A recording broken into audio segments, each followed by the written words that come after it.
Marketing, the podcast.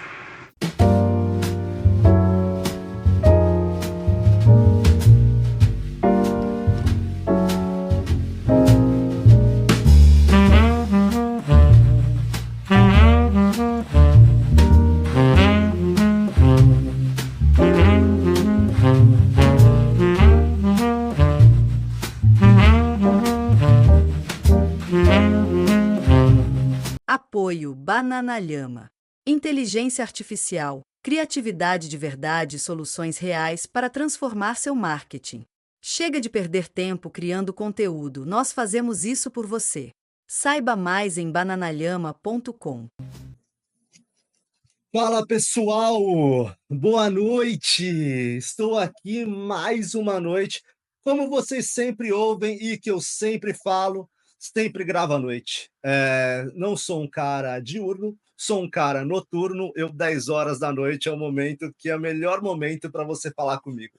Então, seguindo aqui, Bruno, host do Marketing The Podcast, sou estrategista de marcas como formação, como vocês conhecem, head de parceria, estrategista digital e host do Marketing The Podcast, que fez com que eu pudesse conhecer muita gente, aprender muito, e estamos aqui na 5ª temporada. Já passamos de 70 episódios e vamos seguindo aqui, porque o host aqui gosta muito de fazer esse programa. E a gente ainda vai ter o Decifrando a Matrix, a volta do Decifrando a Matrix nessa temporada, para falar um pouquinho também de alguns insights, alguns drops que a gente pensa. Mas hoje eu tenho uma grande felicidade aqui em trazer. Tem duas pessoas que eu palestrei no ano passado junto com o mediador deles. Não sou tão ousado a falar que palestrei junto, porque eu sentei lá e fiquei aprendendo com esse bate-papo desses dois mestres aqui. E é algo que o host de vocês acredita muito. Então, a gente está falando aí de felicidade e produtividade, a nova fórmula do sucesso profissional, que é o tema de hoje do nosso episódio.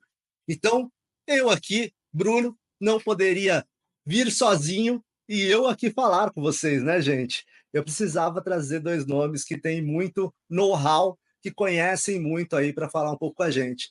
Então, eu trouxe aqui ninguém menos, e aí é um prazer meu tê-lo aqui, que é o meu mentor de carreira, alguém que, desde que o host de vocês aqui era uma criança, acaba mentorando e que queria aí ser um executivo na vida e que hoje tem aí cargos muito se espelhando nele. Luiz Escavarda, seja muito bem-vindo. É um executivo sênior com mais de 30 anos de atuação no mercado, tendo ocupado inúmeros cargos executivos como CEO da Fundação Renova, Vale, Whirlpool e Shell. Atuou nas áreas de ESG, desenvolvimento humano, compras, vendas, finanças, planejamento, engenharia e passou aí por essas empresas e liderou projetos transversais de transformação cultural, turnarounds MBA, ou seja, fusões e aquisições, mestre em gestão internacional pela Universidade de Londres e engenheiro elétrico pela PUC, Rio.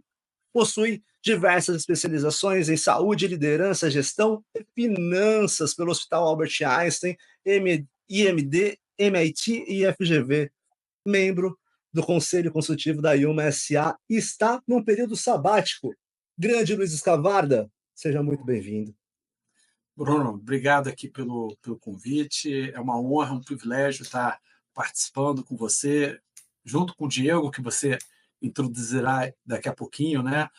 Na primeira edição da 5ª temporada, né? Mais de 70 podcasts, um canal sensacional. Estou muito feliz. Na verdade, se puder resumir quem é o Scar, né? Luiz Escavarda, eu diria um aprendiz da vida. E a gente vai falar um pouco sobre isso. Acho que o grande desafio que a gente tem é justamente aprender com os acertos e com os erros, e isso é um pouco do Scar. Vai ser muito legal, estou muito bem animado aqui em estar nesse bate-papo junto com você, junto com o Diego, trocando ideias. Aqui ninguém vai ensinar nada. A gente vai justamente trocar ideias e trazer um pouco da nossa experiência. Essa é a ideia, Scar, mas seja muito bem-vindo. E a gente vai trocar várias figurinhas aí sobre o tema, mas vamos aqui apresentar também o nosso querido, outro grande mestre aí no Brasil, e aí Happiness Specialist, né? E aqui do nosso canal. E aí a gente vai falar um pouquinho de Diego Burger, terapeuta, palestrante, consultor, gente boa, que é uma coisa importante também, especialista em felicidade, bem-estar e cultura, mestre em psicologia positiva pela UPenn, formado em psicologia pela Naropa, Estados Unidos, e convivências em mais de 47 países. 47 países, pessoal. Morou 6 meses no Butão, cursando psicologia e pesquisando felicidade interna bruta, FIB. Professor na Fundação Dom Cabral, conheço muito, vários amigos super referenciam, na UMSA e na IENH. Já trabalhou com a felicidade corporativa para grandes empresas como Claro, Dell e Oracle. E eu espero que você trabalhe em muito mais outras empresas, porque a gente precisa te ouvir, Diegão. Seja muito bem-vindo. Fala, Bruno. Fala, Scar. Cara, um prazer gigante estar aqui com vocês, poder trocar nesse ambiente relaxado, descontraído e poder levar um conhecimento bacana para a galera, poder falar um pouco mais sobre felicidade, produtividade, o quanto essas coisas estão ligadas e o quanto eu acho que no momento atual é ainda mais importante a gente falar desse assunto. Muito honrado de estar aqui. A honra é nossa e da nossa audiência, Diegão. E agora eu sempre passo a primeira pergunta. Essa pergunta, gente, aqui no Marketing The Podcast, é um bate-bola aqui que eu faço. A gente fica aqui, acho que até o Sky em off fez um comentário que a gente abre as nossas reuniões, abre aqui episódios com óculos, barba e sempre um modelo aqui para seguir, né? Quero abrir aqui para vocês. A gente não é profissional 24 horas por dia. A gente não vive no trabalho 24 horas por dia. Quem é Luiz Escavarda na tua vida? Né? Na tua vida ali fora das 18 horas? Quem é Diegão ali fora das 18 horas? Então, acho que esse é o principal momento aqui de vocês se apresentarem. A gente tira aquela roupa do trabalho e fala de nós mesmos. Bom, vou começar. Obrigado, mestre Diego, né? Bom, se tivesse que resumir o Sky em uma palavra, seria família, né? O que eu gosto de fazer no meu dia a dia, seja fora do trabalho, seja no trabalho, na vida pessoal, na vida profissional, é me dedicar à família, né? É o que me move. Eu brinco com a Valesquinha, né, que em casa somos 10. Valesquinha e eu, 2, mais 4 seres racionais, aí tem 2 gatinhas e 2 cachorrinhas, 2 filhos, Luizinho, 2 filhos biológicos, né? O Luizinho, que tem 19 anos, fez 20, aliás, fez ontem 20 anos. A Mariana, que vai fazer 19 anos. Temos a Sara, filha de coração, e a Sofia, nossa netinha de coração. Então, somos 10, né? Mais os agregados. Então, tem as namoradas que vêm aqui, frequentam nossa casa durante a semana, durante o final de semana, e temos um ambiente muito feliz, muito saudável. Isso me move. Então, de certa forma, o meu fim é justamente estar junto, né, com a família, me dedicando, e o meio é o trabalho e as outras coisas para que eu possa estar aproveitando da melhor forma possível a família, e esse é um dos temas, inclusive, do meu sabático, né? É justamente aproveitar esse tempo. E a gente se sente, eu no meu caso, Diegão, eu já me sinto um pouquinho até com personalidade, porque os filhos do Scar antigamente eram pequenos quando a gente se conheceu, né? E aí eu falo, poxa, o tempo passou, gente. Eu olho aqui, minha barba tá branca, e isso me fala, caramba, passou realmente. E vocês conhecem, né? O Diego e o Bruno conheceram o Luizinho no Digitox, Gente na boníssimo. palestra que a gente fez sobre isso, sobre esse Gente tema lá. boníssimo. Cópia sua, inclusive, Scar, até no jeito de falar, muito parecido, muito Eu fico parecido. honrado por alguém falar isso, né? Obrigado. Imagina, quando falo que minha filha aparece comigo, eu também fico hiper feliz, fica tranquilo. Diegão, quem é você, Diegão, depois das 18, ou sei lá, em algum lugar do mundo? Cara, primeiro eu adorei a pergunta. Eu participo de muito podcast e acho que essa não é uma pergunta tão comum e acho que é uma pergunta muito boa. Eu gosto muito dessa ideia da gente ir tirando as máscaras, assim. Cara, quem é o Diego? Cara, eu sou um cara muito apaixonado pela vida, que eu vejo uma integração muito forte entre vida, no meu caso, entre vida pessoal e vida profissional. Para mim, tudo que eu faço faz parte do meu desenvolvimento espiritual. Eu acho que é isso que move a minha vida. E eu vejo espiritualidade em tudo que eu faço. Ah, então, é um conceito até para algumas pessoas que não são tão familiarizadas, difícil de compreender, né? Mas, assim, já introduzindo um pouco do tema, acho que tem várias definições para felicidade. A que eu mais gosto, que eu uso para mim, é o sentimento de paz interior. E acho que essa paz interior vem com um sentimento de alinhamento interno, né? Quando os meus valores, as minhas ações, o meu mundo externo, os meus hábitos estão alinhados. A gente tem uma ideia aqui de uma mistura, para ser mais técnico, de ataraxia, que é essa paz interior, com eudaimonia, né? Essa presença desse ser maior, do ser do bem dentro de mim, né? Eu sou um cara muito intenso. Eu acho que aí é um grande mito. Muitas vezes olha o meu currículo assim, imagina um cara super meio monge, assim, até porque eu medito muito, né? Já fui, não acho que medito tanto assim, mas assim, medito há muitos anos, já fui para vários retiros, passei 6 meses no Butão, né? Mas, cara, eu sou hiper mega enérgico, assim. Eu joguei tênis profissional na minha vida, então acho que isso conta um pouco. Eu brinco com as pessoas, acho que eu vou ser muito monge, acho que, cara, vocês esqueceram dessa parte do currículo, né, do tênis profissional, porque eu acho que diz muito jogar em alta intensidade. Antes do tênis profissional, eu joguei futsal muito bem, fui campeão estadual, fui campeão estadual de natação, então, assim, eu sempre fui competitivo, cresci no meio de uma família de pais muito bem-sucedidos, que fizeram por eles, então, sou filho único, então estava dentro de um ambiente que era muito mais adulto, então tinha um desenvolvimento intelectual muito forte, porque eu tinha pouca criança para conviver e muito adulto, que acho que ajudou muito no meu QI. Acho que teve vários outros problemas disso também, acho que eu fui pouco criança e tem outras dores que vêm disso. Mas eu acho que sou esse cara apaixonado pela vida e um ser humano como outro qualquer, assim. E às vezes fico brabo, jogar beach tênis, erro uma bola, fico brabo também. Então, assim, acho que eu sou um ser humano como outro qualquer, que está experimentando a vida e que tem uma vontade de viver a vida de uma maneira muito obcecada pela vida. Eu acho que isso descreve muito. Tem uma música que eu amo e que tem uma parte que é assim: If suddenly I die, I hope they will say that he was obsessed and it was okay. Né? Então, se do nada eu morresse, eu gostaria que as pessoas falassem que ele era obcecado e que estava tudo bem.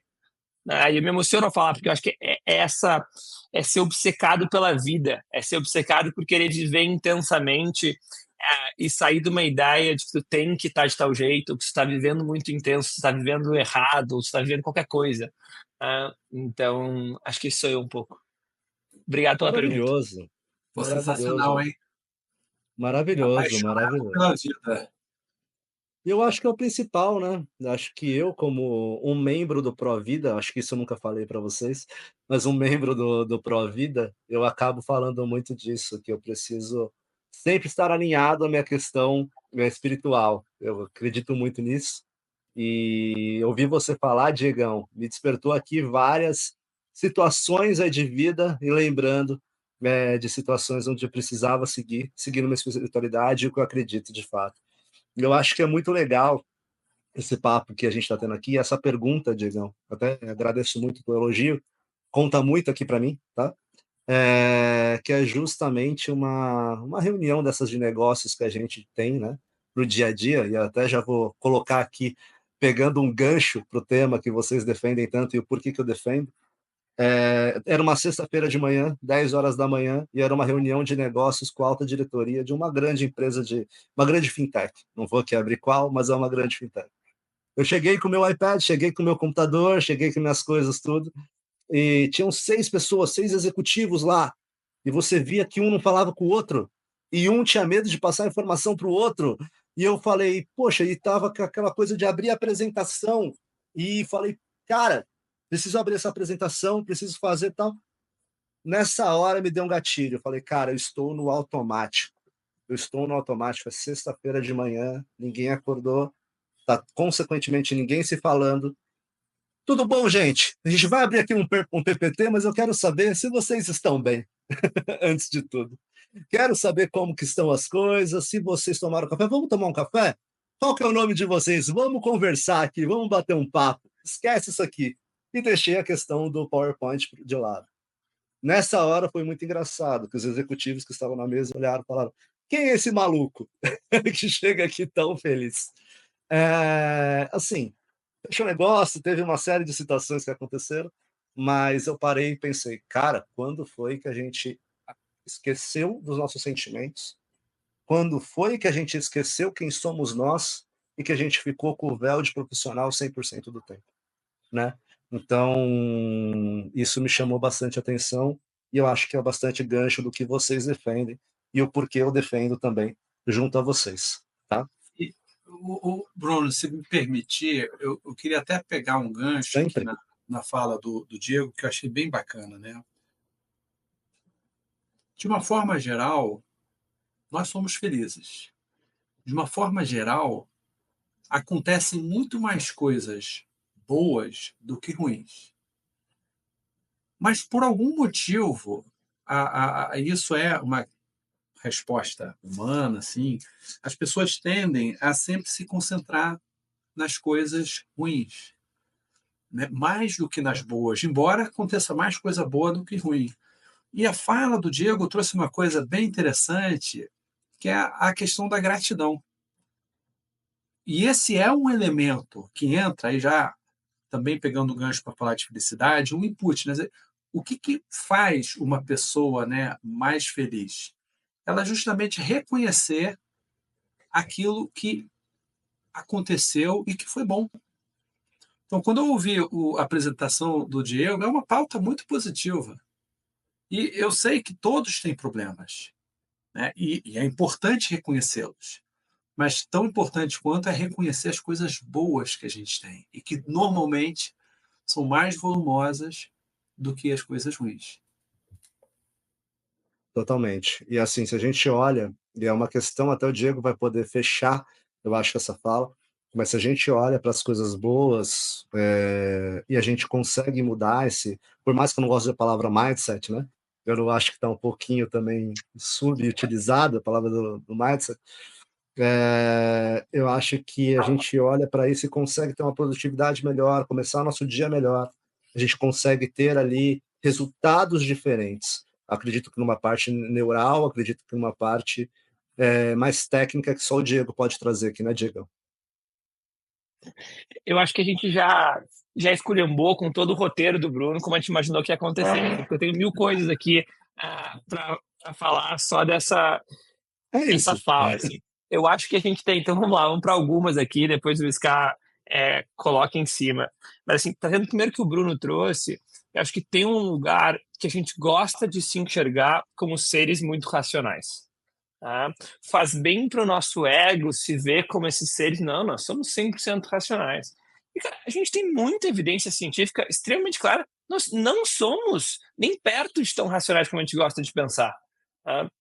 Então, a gente pode pegar em termos de comunicação para te parabenizar por essa venda e esse projeto que tu fez na empresa. Né? Aristóteles, quando escreve na retórica, ele vai falar do triângulo retórico. Né? Vai falar de logos, que é a lógica que a gente gosta de usar, né? Mas muitas vezes a gente se apega nisso e a gente esquece dos outros dois artifícios e ferramentas que a gente tem. Né? Um que é o ethos, que é a nossa credibilidade, que pode ser desde o nosso currículo, mas também o que outros estão falando da gente, né? Que mostra que a gente é uma pessoa ética e competente, não só que o nosso argumento tem lógica. E o outro é o pathos, né? O que eu faço o outro sentir? Então, quando eu quebro, por exemplo, quando tu muda esse assunto no começo da reunião, tu está conectando com esse pathos, que vai ajudar, se está dando um pitch para aquela empresa, se o está dando um pitch, muito mais chance dessas pessoas te ouvirem, porque eles vão se desarmar ali. Né? Então, ter essa inteligência de saber como usar e ir se desprendendo dessa armadura que a gente tem de querer se ver como seres tão racionais. Não, nós somos seres muito evoluídos, muito diferentes do macaco. A gente não é tão diferente assim, entendeu? E tem uma outra coisa que é muito interessante, que é os caminhos neurais mais antigos, né, que estão há mais tempo evolucionariamente no nosso cérebro, eles são mais fortes. Tá? Então, por exemplo, nossos reflexos automáticos, eles são mais fortes que as crenças e nossas racionalizações. Então, é por isso que a gente cai nesses vieses quando a gente sente uma emoção. Tá? Então, acho que esses são pontos interessantes da gente trazer. Um outro que tu trouxe, Brunão, é sobre vulnerabilidade, que acho que é uma palavra que está muito em alta e acho que tem que crescer cada vez mais, né? Acho que o trabalho da Brené Brown é excelente em termos de vulnerabilidade, que é eu saber ser verdadeiro. E acho que a gente tem que ter um cuidado do que é vulnerabilidade aqui. Tá? Eu acho que vulnerabilidade é o que a gente fez aqui nesse começo, de se abrir como que a gente é na pessoa física. Isso é vulnerabilidade. Agora, vulnerabilidade não é desculpa para incompetência. Então, por exemplo, eu chegar aqui, eu não sei bem o que falar. Cara, foi convidado para um podcast. Né? Ou tu sabe, ou tu se preparou para aquilo. Né? Não pode usar como desculpa. Não, mas é que tá tudo... Não tá. Né? Tem um processo... É muito diferente vulnerabilidade de vitimismo. Né? E eu preciso saber quando que eu vou dar essa vulnerabilidade, de que jeito eu vou dar, e que ela pode conviver muito bem com muita competência, que eu acho que segue sendo muito importante, e acho que às vezes as pessoas confundem. E daí, só para fechar no ponto do SCA, a gente de fato tem uma tendência de viés de negatividade. Tá? Todos os vieses que a gente tem, eles não existem por acaso, não é uma falha do nosso cérebro, né? É porque eles foram importantes para a nossa sobrevivência. Até muitas vezes é uma falha para o mundo atual. Eu acho que o melhor exemplo, a melhor metáfora que exemplifica o porquê do viés da negatividade é o seguinte: quando tu está na floresta, é muito mais importante tu ver a cobra que tu não pode pisar do que tu admirar a flor que tá bonita. Se tu não vê a flor bonita, cara, dane-se. Depois tem uma outra flor bonita para tu ver.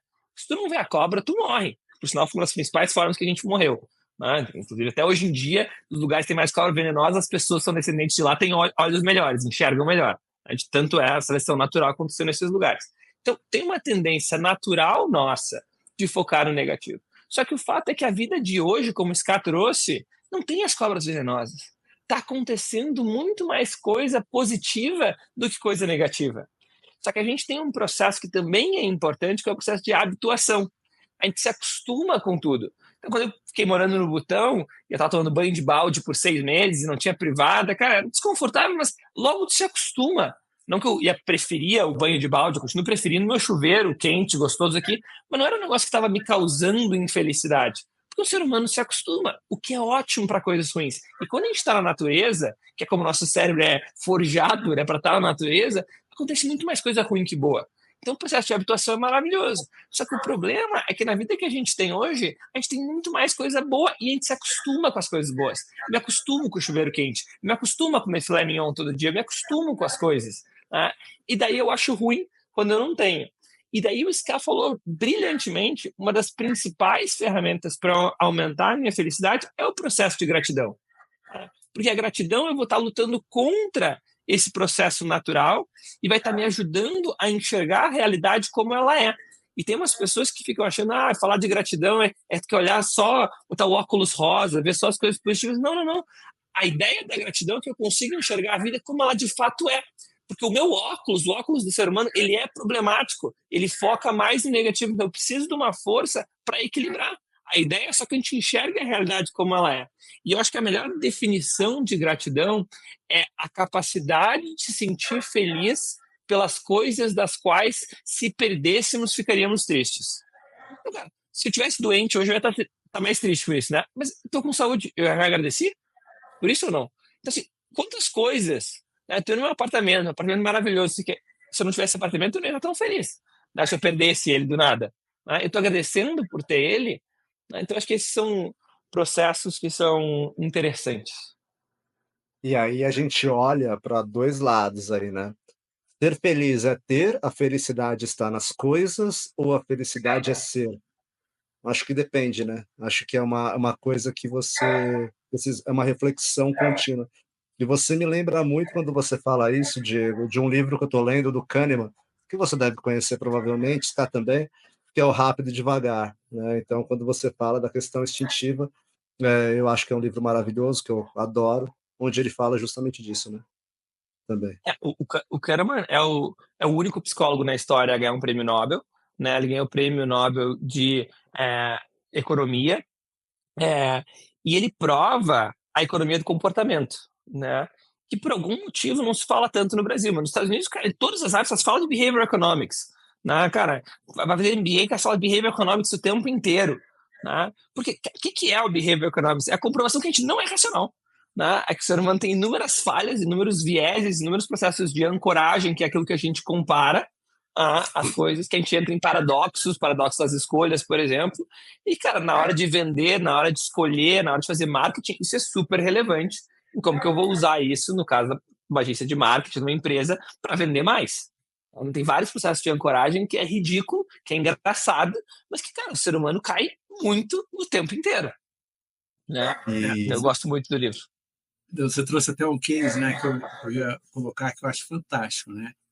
Ele, com um trabalho voltado para comportamento do ser humano, ganhou um prêmio Nobel, onde, entre outras coisas, ele coloca que o processo de decisão é emocional, não é racional. Quer dizer, a gente busca sempre ter uma lógica. Eu acabo, já estou melhor, mas tendo essa tendência, pela minha própria formação, engenharia, mais cartesiano, né?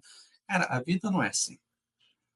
E acaba que as emoções conduzem o comportamento, as decisões, todo o processo do ser humano. Fantástico esse caso. E é como você vai lidar com isso, né, Scar? Corroborando o que você está falando, porque ele fala lá de heurísticas, vieses, por exemplo, uma heurística da disponibilidade, quantos aviões caem, mas aí quanto você vai trabalhar com essa questão neural, que assim, é o céu mais seguro do Brasil, um dos mais seguros do mundo, mas se cair um avião, você vai pensar que todos caem. E quanto que isso, puxando para o meu lado de marketing, né, um marqueteiro, quanto que isso é trabalhado, que é o que o Diegão falou também, mas voltando um pouquinho aqui, eu queria até pegar esse gancho e falar quando foi que o mercado teve essa visão, porque hoje eu vejo, já falei algumas vezes isso, eu vejo a Heineken colocar uma diretoria de felicidade. Eu vejo empresas hoje se preocuparem com isso. E eu trago dados aqui para isso, né? São dados até da CNN, que é uma informação que, ao todo, 780 líderes eles foram entrevistados, sendo que 94% sinalizaram acreditar na relação positiva, né, dentro da empresa.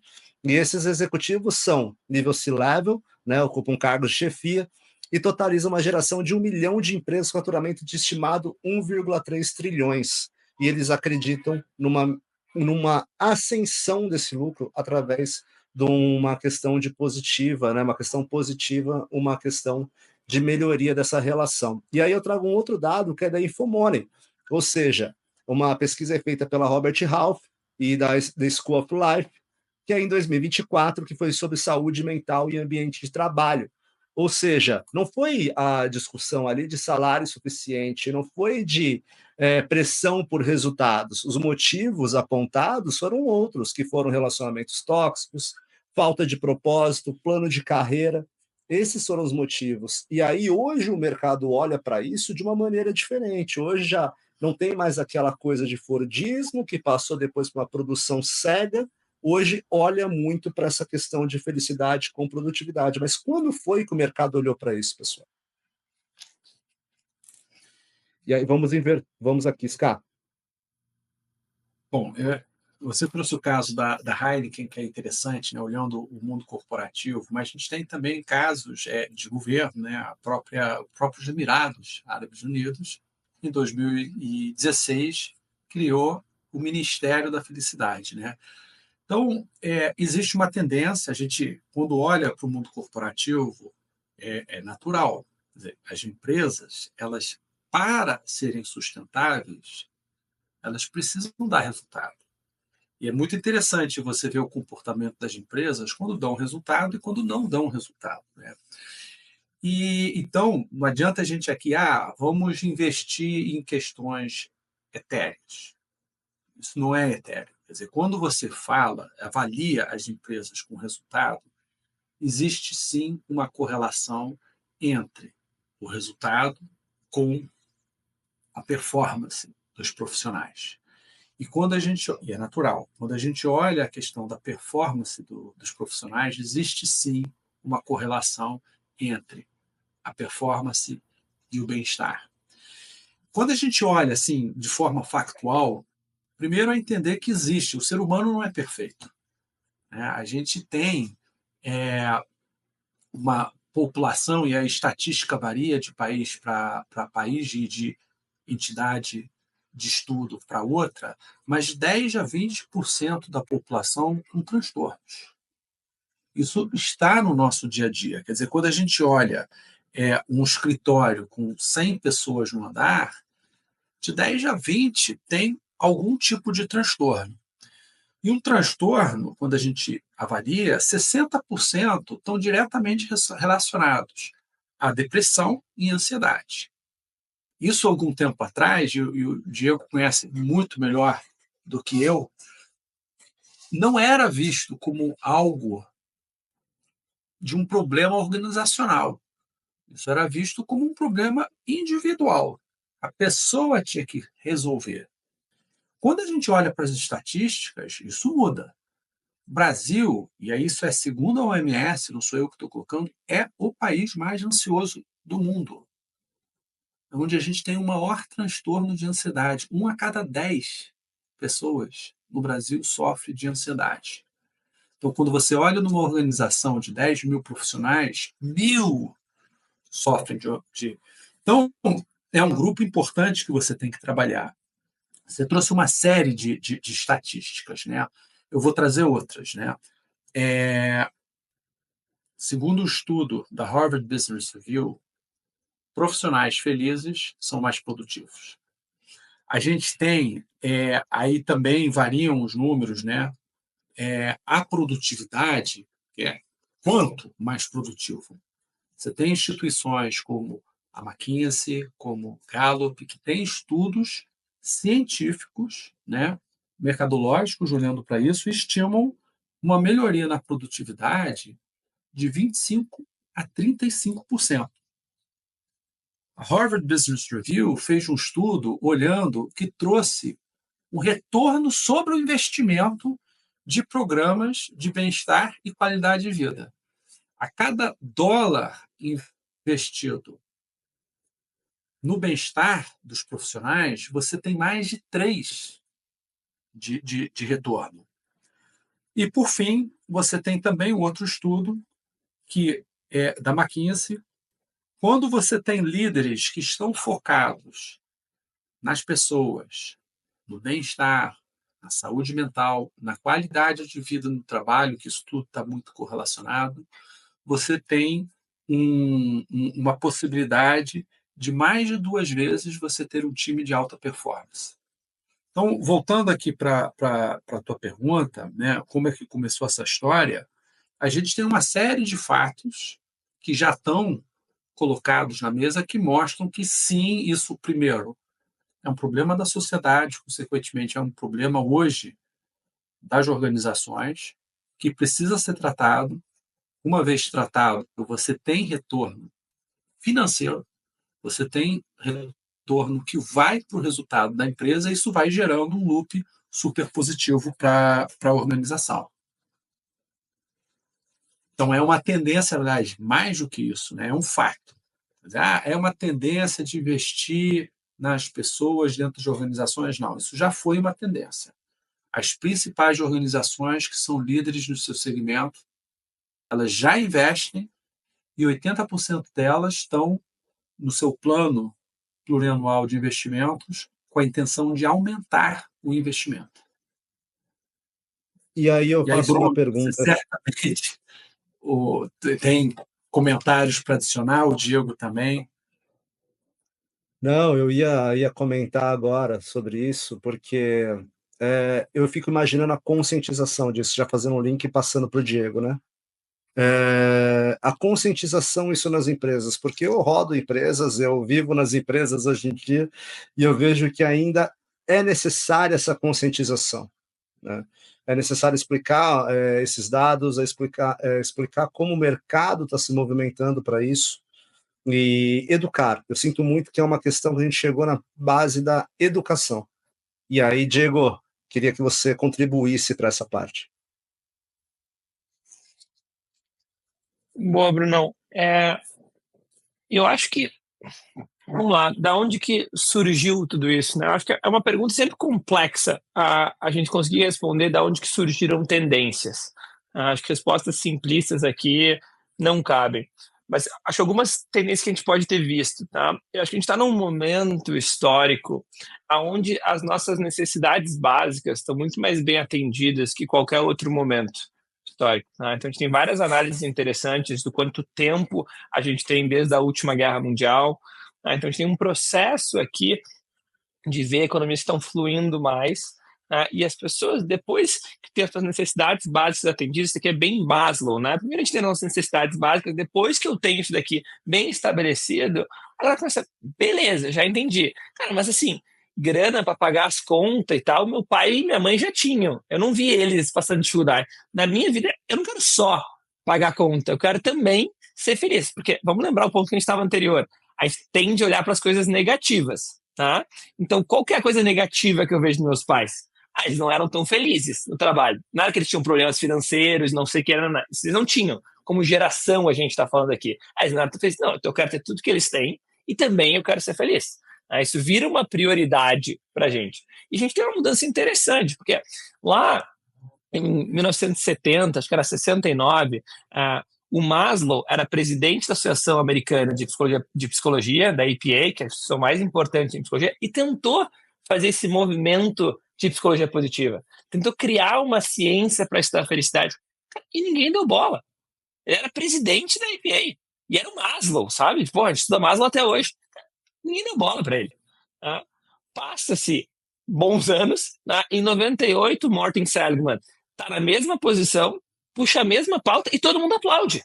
Tá? Então, tem um processo aqui que é do mundo estar preparado para falar sobre isso, do mundo estar sedento. E daí também tinha outras coisas acontecendo, que era outros transtornos psicológicos estavam acontecendo nesse momento, que daí torna a pauta de felicidade mais importante. Porque a gente tem taxas de depressão aumentando, a gente tem taxas de ansiedade aumentando, tá? Então a gente tem problemas psicológicos acontecendo, né? E num processo também, uma coisa tem, o mundo está mudando mais rápido, tá? A gente nunca teve num mundo que mudou tão rápido assim, o que gera uma ansiedade natural nas pessoas. Tá? A gente vive num mundo que tem muita oportunidade, nunca se viveu um mundo que tem tanta oportunidade, mas também nunca se viveu um mundo tão incerto. Ninguém está tão garantido. Então, antigamente, tinha pessoas, cara, eu entrei uma faculdade boa, faculdade boa resolveu. Né? Entrei na USP aqui e tal, vou trabalhar bem, engenheiro, tá feito. Tem emprego, vou entrar no emprego ali. Então, esse processo de eu não ter garantido gera uma ansiedade que faz essa pessoa também olhar para o oposto desse espectro, porque, cara, eu quero ser mais feliz, eu quero diminuir essa ansiedade dentro de mim. Tá? Então, eu acho que tudo isso foi levando esse desejo humano para a gente olhar mais para isso. Tem um outro processo também, que é o envelhecimento da população. Se a gente pegar todas as teorias de lifespan, no final da vida a gente vai olhando mais para essas coisas. Então a gente tem mais pessoas que estão velhas que não, mas eu quero ser feliz agora, eu quero ter transições de carreira, eu quero, sabe, tirar um sabático, coisas que não eram tão comuns antigamente. E hoje em dia a gente escuta muito mais. Então, acho que tem todo esse processo acontecendo. Junto com isso, com essa ciência de felicidade, começam a vir os dados. Né? E daí vai entrando num ciclo virtuoso. Começa a vir os dados mostrando, cara, se eu como empresa investir nisso, e eu estou sempre olhando para o bottom line, né? A empresa quer fazer dinheiro. Não tem nada de errado nisso. Essa é a natureza dela. Ela precisa fazer dinheiro para sobreviver. Né? O lucro é o oxigênio da organização, tá? Para ela sobreviver. Então, cara, se eu fizer isso daqui, tem um quê? Moral e ético, beleza? Mas assim, principalmente, vai me dar mais dinheiro. Então, cara, só tem upside, né? Vai ser um marketing bom para mim, vai me dar mais dinheiro, cara. É certo que eu vou investir nisso.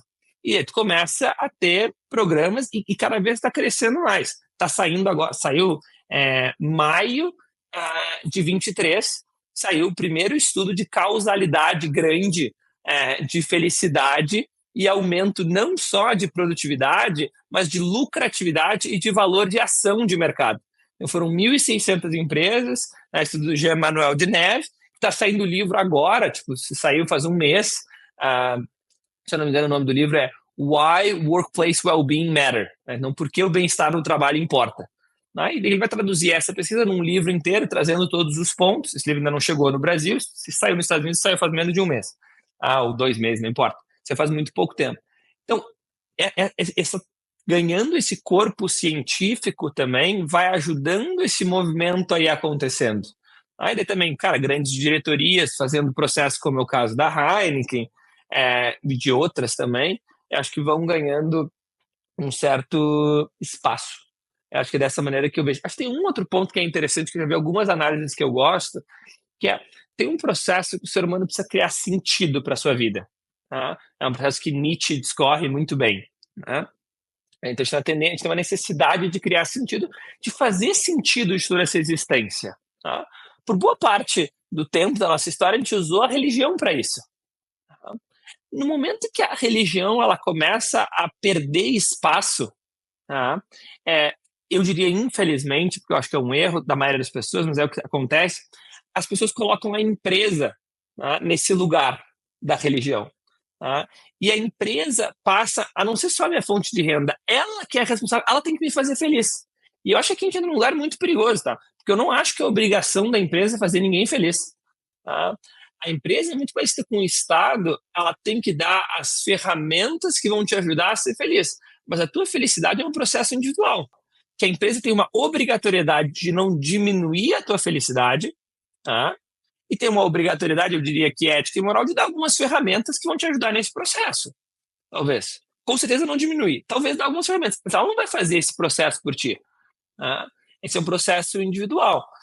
Que nem, como diria Nietzsche, a ideia não é que a igreja vai te trazer esse sentido, mas que tu vai construir. Se tu quiser essa igreja, beleza, mas tu passou por um processo cognitivo de decisão dessa religião e daí sim cria esse sentido. Então, acho que esses são alguns dos fatores que fizeram esse tópico estar crescendo e eu acho que a tendência é só aumentar. E aí é um ponto legal. Diego, deixa Pode falar, Scar, por favor. Passa seu. pegar um gancho. Eu estou aqui anotando, o Diego falou muita coisa interessante, né?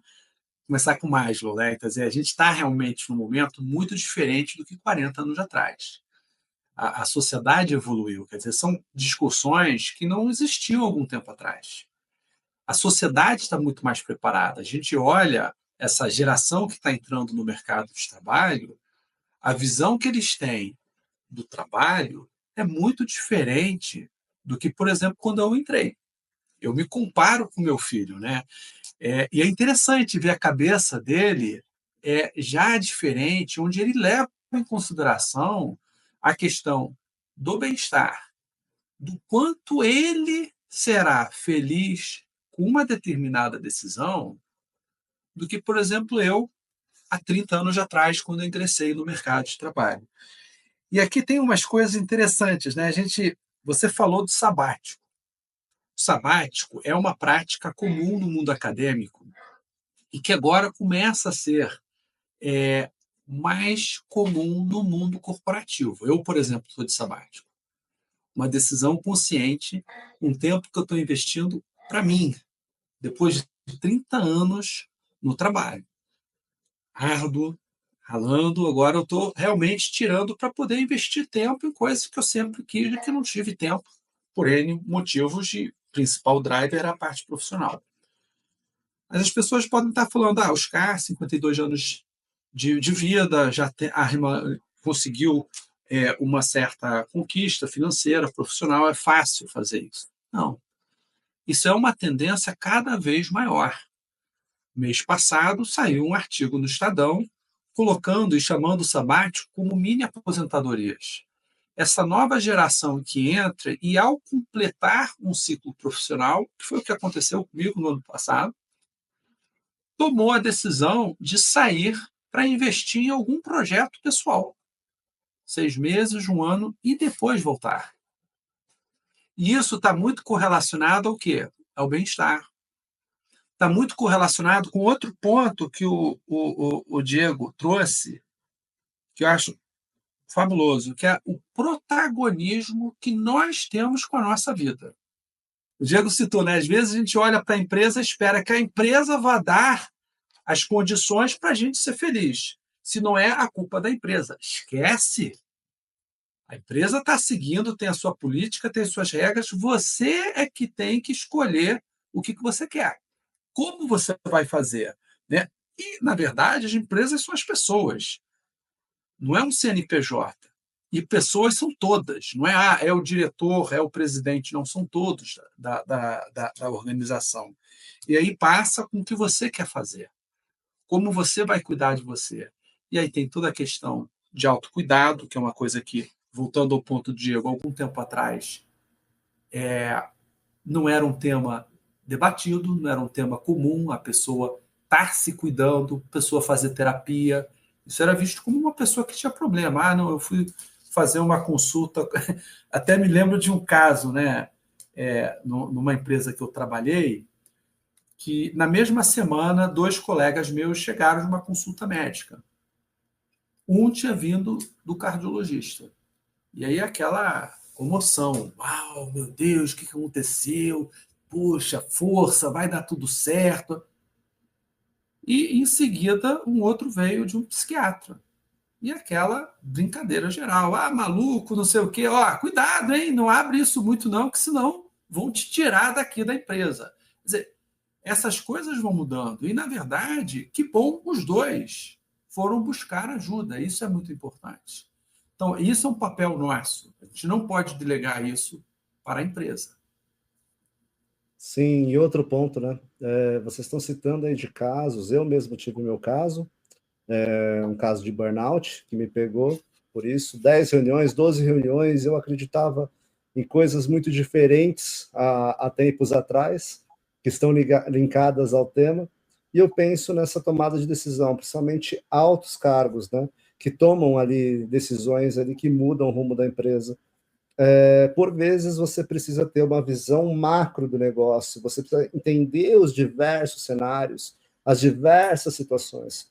E cada vez mais você num ambiente de pressão que se tornou comum, é normal a gente ter pressão no dia a dia, mas o quanto mais você conseguir fugir disso e você conseguir colocar as peças do tabuleiro de uma maneira clara, com uma mentalidade onde você consiga ver um pseudo futuro da companhia com uma tranquilidade, não é uma besteira como era ali atrás. Na verdade, você vai tomar uma decisão mais correta, teoricamente mais correta, e, consequentemente, isso impactar em números, né?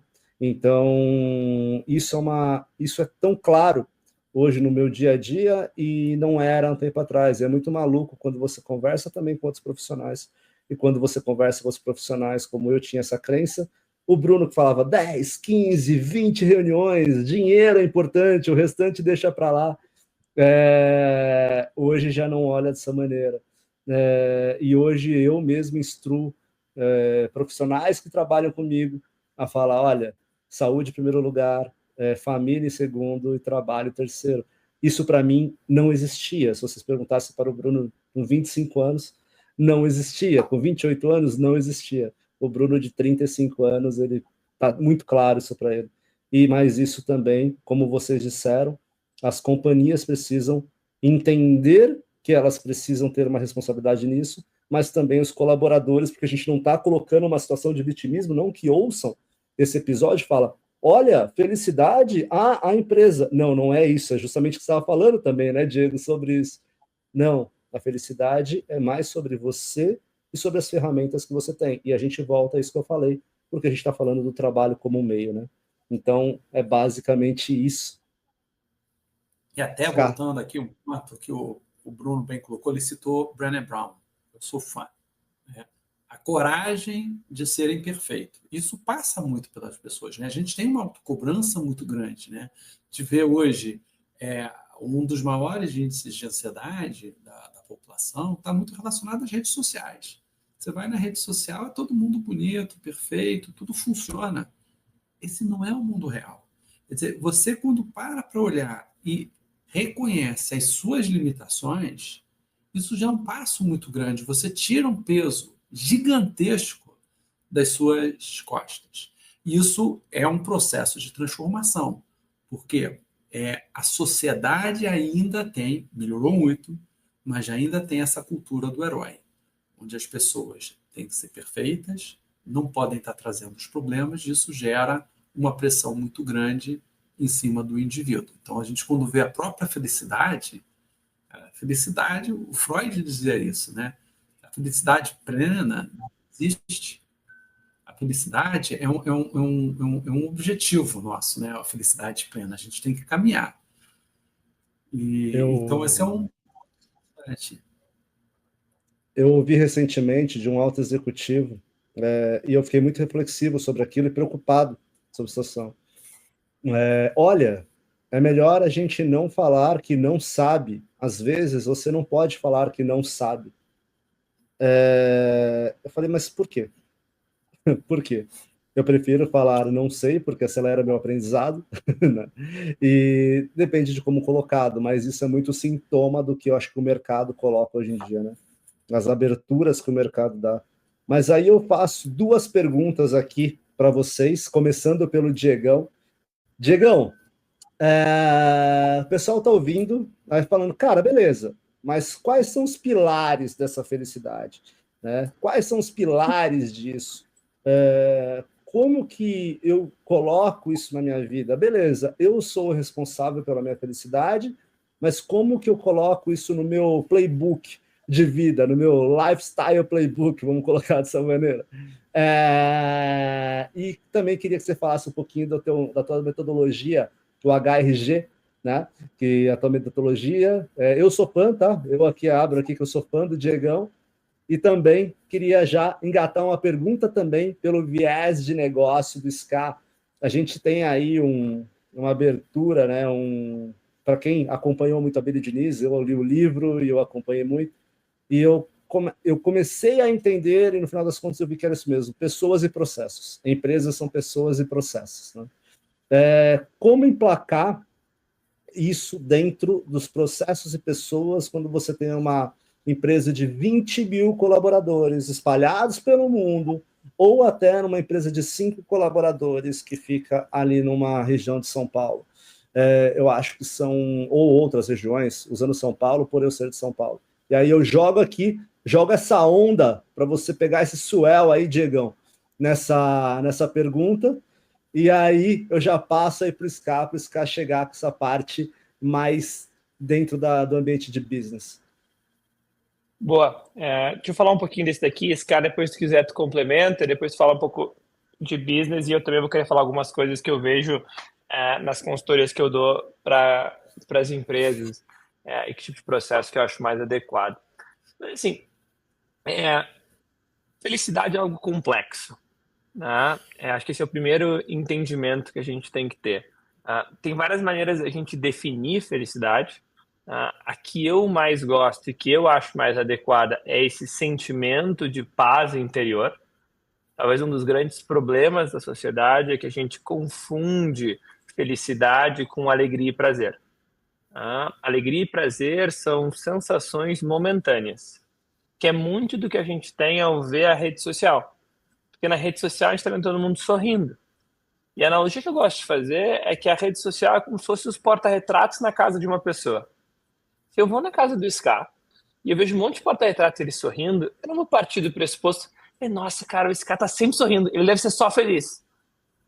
Eu consigo entender, cara, ele optou por colocar na parede, porque é uma pessoa minimamente sensata, os momentos felizes da vida dele, para ele olhar para esses momentos e lembrar de coisas boas.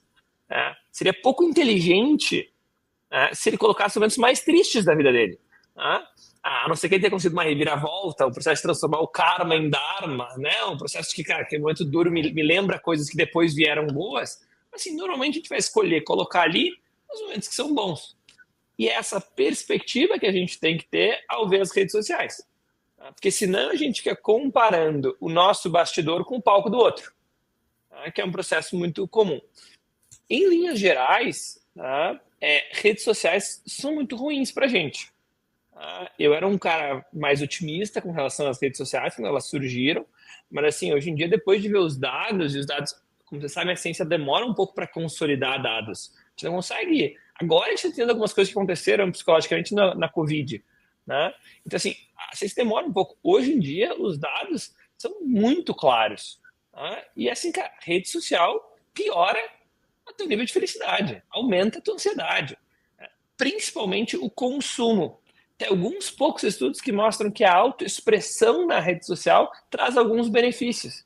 Poder se expressar, gravar um story, falar, encarar tua timidez, compartilhar coisas boas. Mas o consumo de rede social traz vários problemas. Então, talvez uma primeira dica é consumir um pouco menos de rede social e a gente ser mais cuidadoso, mais mindful de como que a gente vai utilizar essa ferramenta. Porque eu também acho que a ideia não é todo mundo sair de rede social, todas as redes sociais, Não é só porque aquilo é difícil que a gente vai sair completamente. Então, na ciência, a gente já descobriu várias coisas que aumentam a felicidade. Muitas coisas, na verdade, eu poderia ficar aqui 2, 3 horas citando várias coisas que vão aumentar a felicidade. São muito importantes, que algumas não são tão óbvias e algumas que as pessoas acham que vão aumentar, não aumentam. É muito difícil a gente conseguir fazer um ranking das coisas que aumentam. Qual que é a que mais aumenta? A número 1, a número 2, a número 3? É muito difícil. Tá? Em linhas gerais, tudo que aumenta a felicidade minha vai também aumentar a tua, mas pode ser em graus diferentes. Mas em linhas gerais, o que aumenta a felicidade de seres humanos aumenta a felicidade de ser humano aqui, no Japão, aonde for. Tá? Mas em graus um pouco diferentes. Tá? A única coisa que em todas as pesquisas vai como número 1, e a gente não sabe o número 2, mas número 1 é sempre claro, tá? Que é os relacionamentos. É a qualidade das nossas relações. Tá? Então, esse é o que mais vai aumentar, tanto a tua felicidade quanto a tua longevidade. Tá? Não por coincidência, sempre que aumenta a felicidade, aumenta a longevidade também. Isso praticamente sempre vai junto, esses dois. Tá?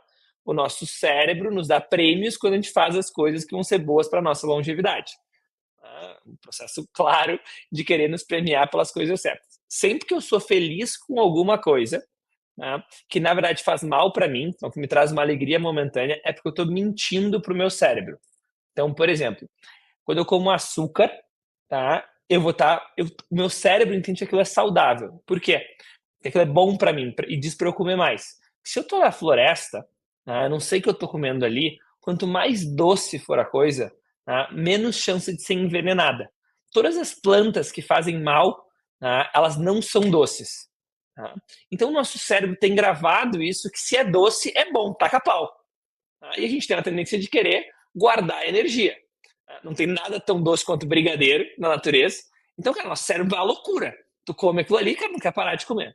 Então, todas essas coisas que nos trazem uma sensação momentânea de alegria, vamos dizer assim, mas que na verdade não aumenta a nossa felicidade, a gente tem que ter muito cuidado, porque a gente está mentindo para o nosso cérebro. Eu sempre falo, cara, não é bom mentir com muita frequência para o teu cérebro.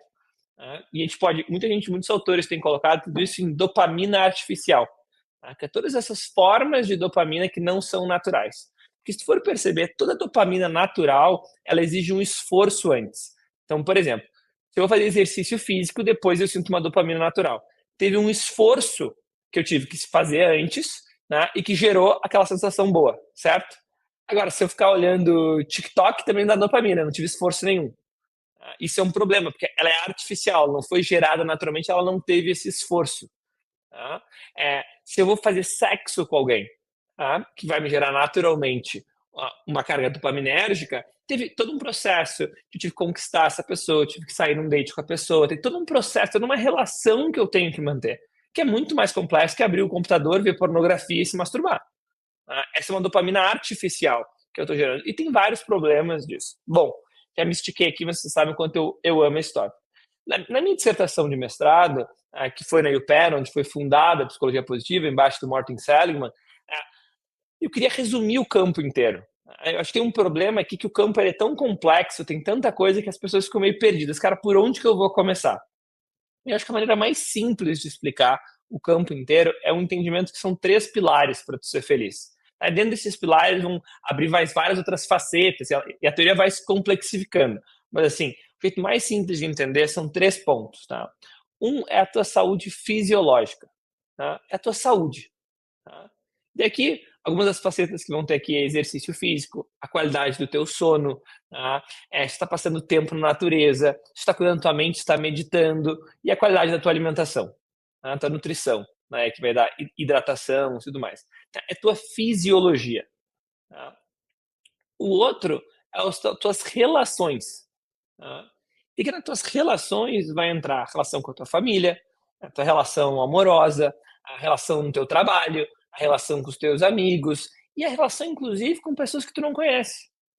Como que tu interpreta a sociedade? Ela nos diz muito sobre a tua percepção de mundo. Quando tu entra no elevador, tu cumprimenta essa pessoa, tu cumprimenta as pessoas na rua, tu sabe o nome da pessoa que faz cafezinho para ti, tu sabe o nome do porteiro, tu chama ele pelo nome. Porque quando a gente está falando essas coisas, a gente está chamando as pessoas pelo nome, a gente está cumprimentando, a gente está dizendo para o nosso cérebro que a gente está na nossa tribo. E com isso a gente está seguro. o maior risco para a nossa vida sempre foi ser expulso da tribo. Nós somos seres tribais, a gente viveu por 300 mil anos em tribos, né? Cara, mais ou menos de 30 a 150 pessoas. O maior risco para nossa vida não era a cobra, que a gente estava falando antes, era ser expulso da tribo. Então, se eu estou numa cidade, eu estou falando oi para as pessoas, você quer pensar, ufa, estou na minha tribo, tá, estou relaxado. Eu tô aqui. E o terceiro pilar é o nosso pilar de crescimento. Então, o ser humano ele é muito interessante, ele tem uma necessidade de estar expandindo, de estar crescendo. A gente é o único animal que a gente pode ter tudo que a gente sempre quis e entrar em depressão. Eu queria casar, ter filho, ter tal carro, agora tal carro. Tu conquistou tudo. Deprimiu por quê? Não sei, não estou com motivação, não estou com não sei o quê. A gente tem essa sensação de que a gente está estagnado, mesmo que sem dor, a gente se deprime. Então a gente tem essa necessidade de estar crescendo. E daqui, está crescendo, vai entrar a nossa relação de sentido, qual é o sentido da nossa vida, que a gente criou de sentido, que a gente estava falando antes, como é que é a nossa relação com o trabalho, a nossa relação com o dinheiro, o nosso senso de autorrealização, né? Nossa autoestima, tá? A nossa capacidade de manter momentos alegres, por mais que a alegria não seja felicidade, não sei imaginar uma vida feliz que o cara nunca sorri. Né? Então tem que ter alguns momentos disso e a tua espiritualidade como um todo. Então, assim, eu acho que esses três pilares, se ficar alguma coisa, é cuidar da saúde, é cuidar das nossas relações e buscar estar sempre crescendo. Eu acho que são os pilares da felicidade. É fantástica aqui a definição, e é uma definição ampla colocada aqui pelo Diego. Né? Primeiro, eu acho que você trouxe, Diego, e eu vou citar isso, né?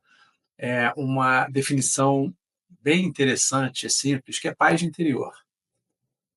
Isso é fundamental, né? O outro ponto que você trouxe, e eu gosto, e é baseado, né, em vários estudos científicos, é a questão do relacionamento. Relacionamento saudável. E aí eu vou rapidamente só resgatar um estudo que foi feito pela Harvard. É o estudo mais longínquo da história humana. Ele começou no pós-guerra, em Boston. Harvard pegou 60 alunos recém-ingressados, né, no curso de Direito e 60 jovens de uma comunidade carente em Boston. E o objetivo do estudo era um estudo longitudinal, né, olhando a luz do tempo, responder à pergunta do que faz a pessoa feliz. Existiam várias hipóteses, né? Dinheiro, família, status, sucesso, enfim. E com o tempo, várias hipóteses foram caindo. E uma que no início não era colocada nem como entre as principais, foi ganhando corpo. E hoje, depois de 80 anos, porque o estudo começou com esses 120 jovens, depois se estendeu para as companheiras, né? Filhos, pessoas próximas. Né? Então, hoje você já tem milhares de pessoas que participam ou participaram desse estudo. E a resposta é uma: relacionamento saudável. E isso bate, a gente vê outros estudos, né, que trazem, por exemplo, quando você olha bem-estar, que é um pré-requisito, né, um item que anda junto com a felicidade, relacionamentos saudáveis é um dos pilares. Né? Então, esse é um ponto. Uma outra coisa que eu gosto, né, de trazer quando eu falo de felicidade, né, uma definição importante é você viver o presente, mas com um propósito, né, um objetivo no futuro. Se você só olha para frente e não vive o momento, você fica muito ansioso, porque você nunca está efetivamente tendo o prazer do que você está planejando no futuro. E o contrário é a mesma coisa. Quem vive sempre no presente, no dia de amanhã não tem nada. Então, como fazer esse balanço entre o viver o presente e o futuro? E o viver o presente passa muito pelo o que o Diego colocou, que é você ter o dia a dia. Né? Quer dizer, a felicidade passa muito por pequenos gestos, pequenos hábitos, pequenas ações no seu dia a dia. A gente tem, às vezes, a ilusão de que ganhei na loteria, pronto. virei milionário, serei feliz pro resto da minha vida. Cara, você sim, ganhou, vai ter um pico de felicidade que em pouco tempo já vai estar equacionado e você vai. A adaptabilidade, né, do ser humano, como o Diego e você, Bruno, falaram no início, vai colocar isso como um novo normal. Não vai mais fazer você mais ou menos feliz. Acabou. Então, é o hábito, né? É o cotidiano que vai influenciar muito. E, por fim, e aí outro ponto colocado nas redes sociais, não adianta chegar e colocar uma solução de vamos acabar com as redes sociais. Não, veio para ficar. O desafio está na busca do equilíbrio. É você não deixar a rede social te tomar. É você não ser pautado pela rede social e sim você dominar isso. Então, como buscar o equilíbrio e usar a rede social em prol de você e não o contrário. E aí, eu estou ouvindo aqui, eu estou fazendo diversas reflexões, diversos pontos.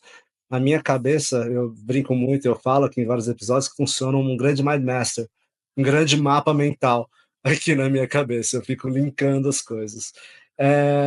Eu guardei um pouco, até eu jogo aqui no peito do Diego, aí essa daí jogo essa bola para o Diego matar no peito, porque a gente conversou há um tempo atrás e eu queria muito jogar isso para ele, que é justamente, Diegão, dentro desse processo que a gente falou, eu até ia fazer esse gancho, muito se fala hoje de felicidade, a gente fala muito dessa questão de engate, está muito na mídia, está muito falado, depois que uma Heineken coloca, todo mundo vem atrás, né?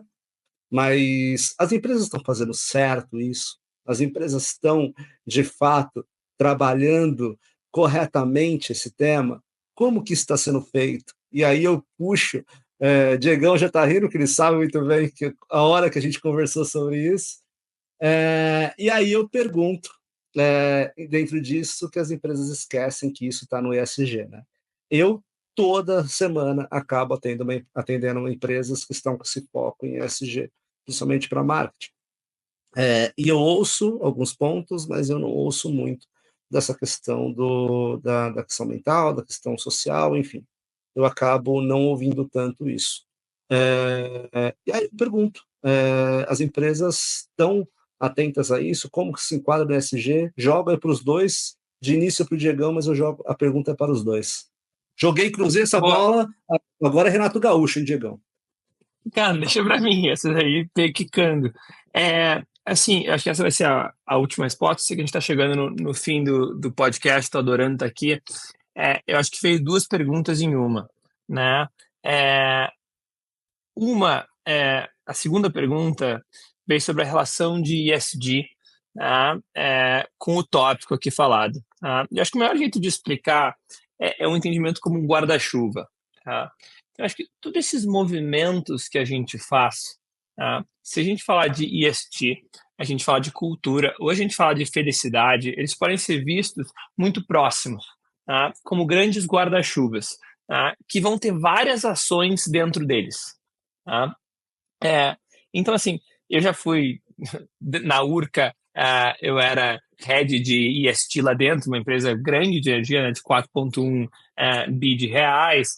Hoje em dia, na RCK Energia, eu estou na área de ESG também. O Ska pode falar mais sobre ESG, porque, obviamente, está extremamente envolvido. Mas, assim, eu tenho que entender isso como um guarda-chuva e que tem várias coisas aqui dentro disso. Tá? E cultura também é um guarda-chuva e felicidade também é um guarda-chuva. E daí eu vou entrar na resposta para a tua segunda pergunta, que foi a primeira, no caso, que é o quanto essas empresas estão fazendo certo, quando vê uma Heineken da vida. Tá? O que essas empresas estão fazendo? Tá? Vamos pegar a Heineken, por exemplo. Estão criando vários e vários treinamentos sobre felicidade. Então, toda a ideia de diretoria da felicidade nada mais é do que um monte de treinamento sobre felicidade. É só isso, acaba aí, ponto final. Tá? Eles dão palestra, eles pegam um grupo menor, cara, vamos fazer aqui mentoria de felicidade. A gente vai, cara, a gente tem que melhorar nossas relações. Quais são as intervenções que existem na psicologia positiva? Faz uma carta para alguém, tem um grupinho de pessoas como se fosse quase uma terapia em grupo. Né? Mas é um workshop ali e tem um valor gigante, tá? Não me entendam errado. Eu acho que isso é super legal. Eu acho que as empresas fazem pautadas em ciência e intervenções muito boas, tá? Agora, vamos voltar ao que a gente falou antes. O que a gente falou antes? Que não é o papel da empresa aumentar a felicidade dos colaboradores. Esse é um plus que ela pode fazer muito bacana. Mas o papel central dela não é esse. O papel central é não gerar infelicidade. E para isso, ao meu ver, uma diretoria de felicidade deveria estar entrando nos processos daquela organização. Tá? Eu muitas vezes entro em processos nas empresas, desde definir manual de cultura, de montar modelo de avaliação de desempenho, de montar modelo de meta, de OKR, de entrar em comp variável, entender se esse comp variável está adequado, entrar modelo de recrutamento, modelo de onboarding, como que a gente está lidando com a reunião, como que é o fluxograma, quem que toca as reuniões, quem que pode chamar as reuniões, sabe? Quais são os problemas reais, como é que está funcionando o NPS dessa empresa aqui, as pessoas estão gostando de trabalhar aqui, quais são os problemas que elas estão trazendo. E essa diretoria de felicidade, de fato, melhorar essas coisas, né, que vão estar diretamente relacionados com a felicidade das pessoas. Só que é muito mais difícil, percebe, Bruno? Porque se eu vou entrar aqui, eu vou entrar no core das coisas. Se tem um CEO que é grosseiro, se tem coisas que estão acontecendo que estão equivocadas, se os computadores são velhos, as pessoas vão trabalhar e trava o computador, a pessoa não consegue trabalhar. Se tem um processo... A Harvard fez um estudo e viu que a coisa que mais frustra as pessoas no trabalho é quando elas fazem um projeto enorme e do nada, sem explicação nenhuma, vai para o lixo. Ela não entendeu por quê. Ela tomou um monte de pressão, ela tem que fazer... Ela fez, deu o seu melhor. Foi nível. Nível não foi, não teve nenhuma explicação, não teve nenhum feedback, não teve nada. Então, na minha opinião, e o trabalho que eu faço nas organizações, é da gente ter um foco para a gente melhorar todos esses processos e para a gente transformar a cultura da organização numa cultura coesa, numa cultura harmônica. Porque eu não acredito que tem cultura certa e cultura errada. A gente pode pegar duas grandes culturas que atraem seus talentos, pega BTG e pega Natura. São os dois maiores ícones de empresas grandes, de culturas fortes, que estão em oposto do espectro. Ambas atraem gente por causa de suas culturas. E óbvio que eu acho que se eu entrasse em qualquer uma das duas para dar consultoria, tem coisas para melhorar, porque qualquer empresa e qualquer pessoa tem coisas para melhorar, eles se posicionam como uma cultura forte. Um com uma cultura muito parecida com o que era a Ambev antigamente, que se quer virar milionário, quer entrar numa empresa grande, entra aqui e eu vou te garantir que tu vai virar milionário. Uma outra, a gente é a maior empresa de impacto social do Brasil. Foi a maior empresa B do mundo. Então, assim, agora, se o comp variável da Natura tá tão agressivo quanto o comp variável no BTG, agora o CEO ganha 40 salários de bônus, sendo que o salário do cara já é 300 mil e o meu é, sei lá, 5 mil, vira uma hipocrisia. E essa cultura não se sustenta. Então, a gente tem que olhar para esse tipo de processo. Os treinamentos da felicidade são legais, mas me parece que são um extra. De fato, a gente tem que olhar para os processos dentro da organização, quanto que a cultura que é falada para fora, para dentro, está aderente e harmônica com os outros processos. E eles só têm que estar harmônicos. E eu preciso falar as coisas que fazem sentido. E com o entendimento de que as coisas não são uma contra a outra. O ISD, cultura, felicidade, pode ser tudo visto como um guarda-chuva, que tem que estar funcionando esses processos aqui dentro. Porque eu posso entender também que se eu estou pensando na felicidade de todos os seres, eu posso entender inclusive o planeta como, cara, estou pensando na felicidade e no bem-estar de todos os stakeholders, inclusive do meu planeta. Na felicidade não só dos meus trabalhadores, mas do meu cliente final, na felicidade dos meus fornecedores e de todo mundo. Eu preciso ter um modelo de governança adequado, uma transparência para o meu investidor, e eu preciso pensar no social, onde eu estou investindo meu dinheiro. Então, é assim que eu vejo e que eu gosto de trabalhar, de uma maneira um pouco mais profunda, eu diria.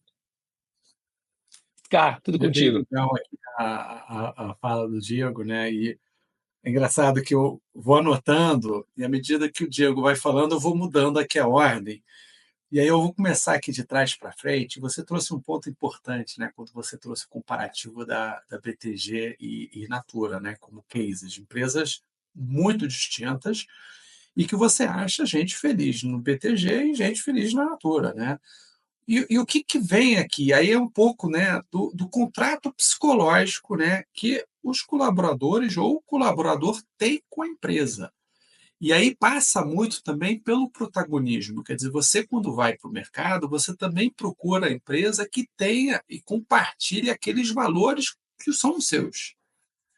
Então, esse é um ponto super interessante que a gente tem que ter em mente. O segundo ponto, Diego, que você trouxe, e aí eu queria compartilhar com você, quer dizer, quando o pessoal para pensar, criou-se uma diretoria da felicidade, pô, blá, blá, blá, e o mundo é cor-de-rosa. Gente, o objetivo não é de fazer as pessoas sorrirem, de contar. Isso é uma visão míope. O pessoal não sabe o que está por trás. E o exemplo que você trouxe, Diego, é fantástico. Você tem um trabalho pesado de revisitar processos. E aí eu vou colocar um depoimento meu no trabalho da Fundação Renova. Foi feito desde 2018, a Fundação Renova tinha uma pesquisa de clima muito detalhada para entender quais eram os parâmetros críticos, né, um diagnóstico para poder você fazer um plano de ação para poder ter um resultado e melhorar o clima, ter as pessoas melhores, mais felizes internamente. E não adianta, né? A gente tem recursos, todas as organizações, os recursos são escassos e limitados, você tem que priorizar. Então, dentro dos diagnósticos, onde percebeu-se a grande oportunidade, justamente em trabalhar os processos. A Fundação Renova começou com uma mega startup. Você não tem, quando você começa, todos os processos muito bem definidos. Então, você tem um efeito colateral, que é o desgaste de você ter que fazer algo que não está escrito, não está definido. E cada um faz de um jeito. No que foi abordado essa questão de um trabalho estruturado que foi colocado ao longo do tempo, o efeito colateral foi na veia, na pesquisa de clima, a ponto de, esse ano, a Fundação Renova entrar entre os lugares mais incríveis para se trabalhar. Então, isso está muito bem colocado, Diego e Bruno, quando a gente olha a diretoria da felicidade. Você tem que olhar para dentro da empresa e rever como se faz o trabalho. Isso passa naturalmente pela parte de processos. E, por fim, só para falar um pouco aqui de ESG, a gente, o que está colocando aqui, está perfeitamente casado com o ESG. O ESG é um conceito relativamente novo, né? A sigla ela foi criada em 2004 e vem se evoluindo, né, ao longo do tempo. É muito mais do que 3 siglas.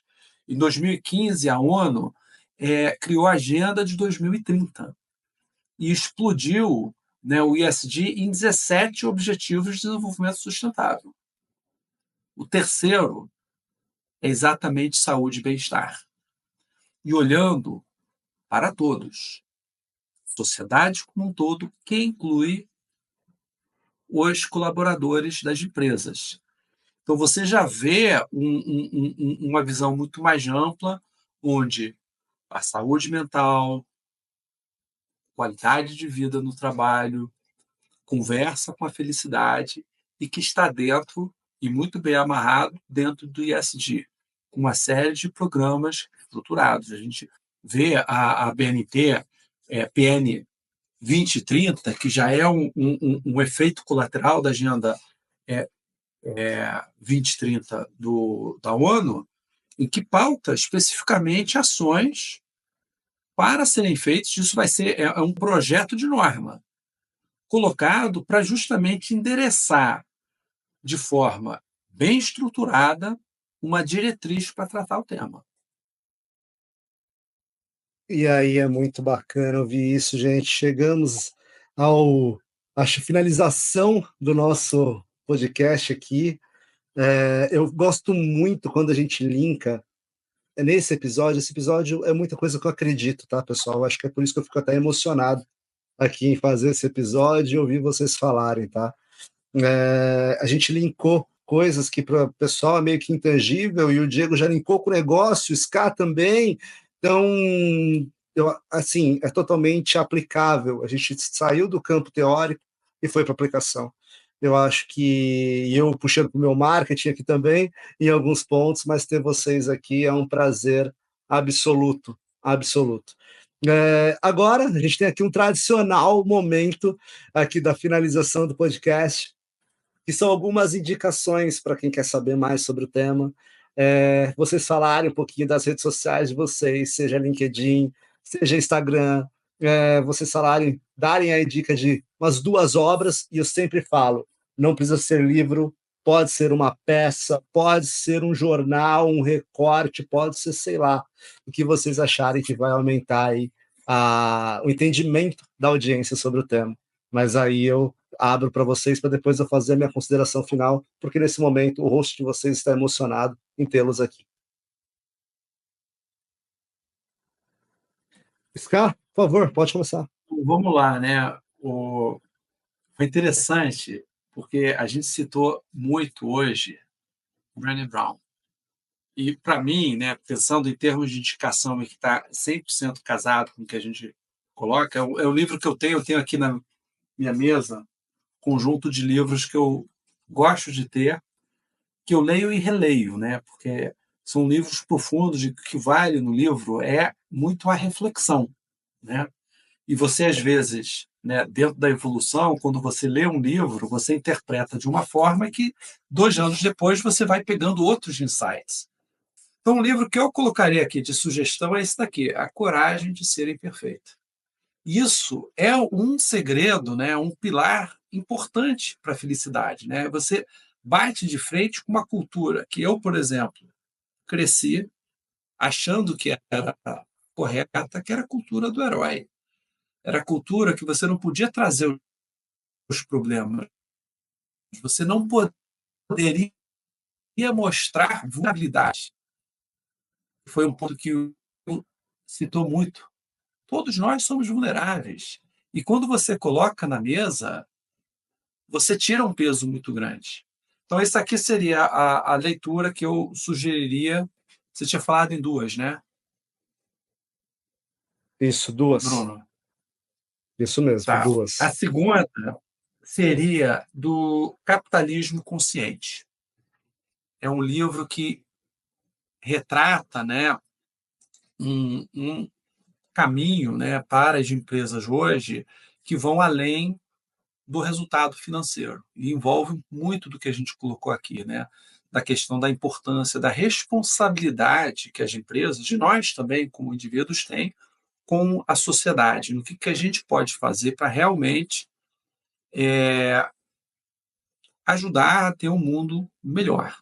Quer dizer, você traz outras diretrizes, você começa a falar também de meio ambiente, de trabalhos sociais, transformação, e relata diversos cases de sucesso de empresas que estão muito bem financeiramente e que investem muito nessas outras frentes. E tem, inclusive, métricas para isso. Muito bom, muito bom. Os links estarão nas nossas mídias sociais, nos livros e também do podcast. Diegão, sua vez. Cara, eu acho que eu gosto muito dos 2 livros que o Sky indicou, já li os 2, já citei os 2 várias vezes, então super recomendo também. Eu acho que os 2 livros que me vêm à cabeça para a gente pegar um de felicidade e outro de organizações, né? Eu gosto muito do Naval Ravikant, tá? Então ele tem o Almanaque do Naval Ravikant, é um livro muito leve de se ler. Eu já li umas 2 vezes. O Naval é um dos investidores mais respeitados do mundo. Esses dias o Tim Ferriss deu uma entrevista falando que é o homem mais sábio vivo. Então, assim, acho que o Naval tem um papel importante no mundo de hoje. Ele consegue ver as coisas com muita clareza e eles consideram especialista em dinheiro e felicidade. O livro não é muito técnico. A primeira metade do livro é como fazer dinheiro, a segunda metade como ser feliz. A parte de como ser feliz, eu acho que eu tenho um currículo bom para julgar a qualidade. Não é um livro que cita tanto estudo assim, mas está muito em linha com tudo que a ciência traz e de uma maneira muito leve, muito fácil e muito clara, e ao mesmo tempo provocativa, direta, desconfortável, inclusive, para algumas pessoas para ler, mas é gostoso de ler o livro. O outro livro que eu indicaria é A Regra Não Ter Regras, da Netflix.